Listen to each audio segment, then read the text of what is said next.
Katia Odiz-Nakache, avocate au barreau de Toulouse. Je vais aborder aujourd'hui le sujet de la demande de titre de séjour et des différentes possibilités. Alors, les différents types de demandes de séjour sont la demande étudiante, la demande vie privée et familiale, la demande salariée, la demande ce qu'on appelle auto-entrepreneur, profession libérale, indépendant, et la demande passeport talent. Alors les conditions pour demander un titre de séjour étudiant est d'abord d'arriver de son pays d'origine avec le visa long séjour spécifique, visa étudiant. Parce qu'il faut savoir que pour faire une demande de titre de séjour étudiant, on ne peut pas en faire la demande de la France lorsqu'on est arrivé, mais il faut avoir au préalablement fait une demande de visa long séjour étudiant auprès de son pays d'origine. Les conditions pour bénéficier d'un titre de séjour salarié sont bien évidemment de bénéficier soit d'une promesse d'embauche, soit d'une promesse de contrat de travail. En général, il faut avoir un contrat de travail à durée indéterminée pour une durée de travail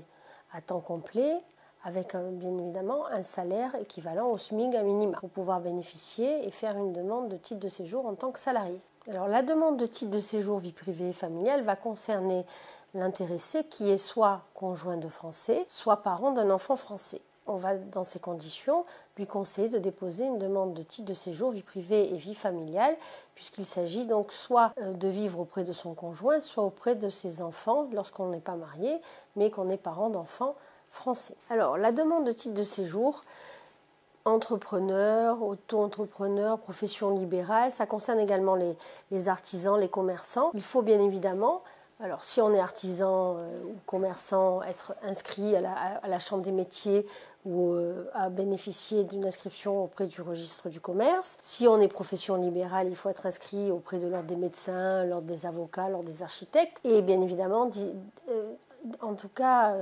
être titulaire des diplômes requis, bien évidemment, pour pouvoir bénéficier d'une demande de titre de séjour en tant que médecin, dentiste,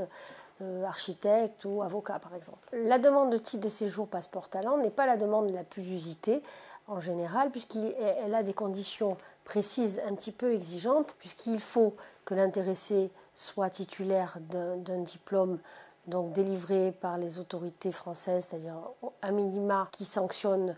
3 années d'études, c'est-à-dire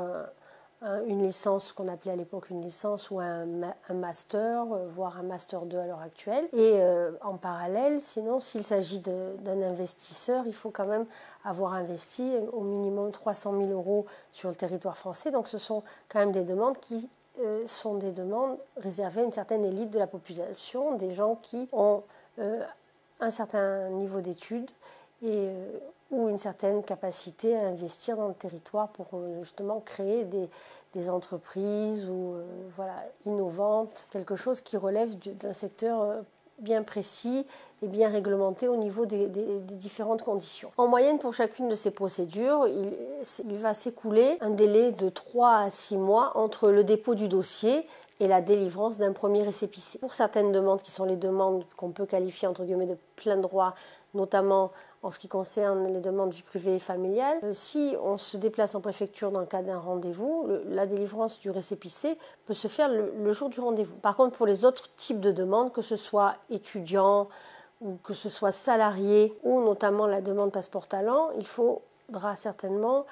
que la préfecture vérifie si le dossier est complet en ce qui concerne les critères exigibles pour donner une suite favorable au dossier. Notamment, si on fait une demande pour une auto-entreprise, la préfecture va vérifier, va demander la fourniture d'un business plan pour savoir si l'activité envisagée par l'intéressé est viable ou pas. Est-ce qu'elle rapportera suffisamment